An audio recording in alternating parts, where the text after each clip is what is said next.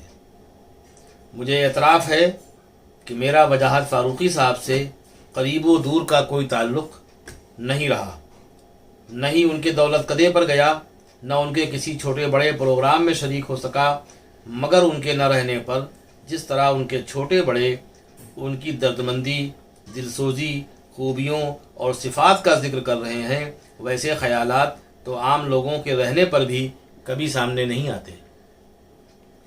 عمیر منظر صاحب اور واصف فاروقی صاحب کے تاثرات رقم کرنے کا مقصد بھی یہی ہے کہ پڑھنے والے سمجھ سکیں، سننے والے نتیجہ اخذ کر سکیں کہ ہم نے کیسا دردمند اور باصلاحیت انسان کھو دیا۔ قریب 1.5 برس قبل سعید ہاشمی نے ایک ادبی پروگرام قیصر باغ میں کیا تھا۔ نظامت کی ذمہ داری مجھے سونپی گئی تھی۔ صدارت کے منصب پر وجاہت صاحب خود متمکن تھے۔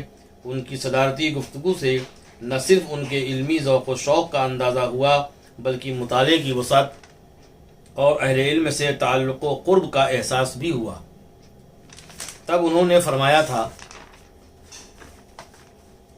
ایسی جارحانہ اور حقیقت پسندانہ نظامت کا سامنا پہلی بار ہوا ہے، اور میں نے جواباً کہا تھا، فاروقیوں سے شیطان بھی بھاگتا ہے۔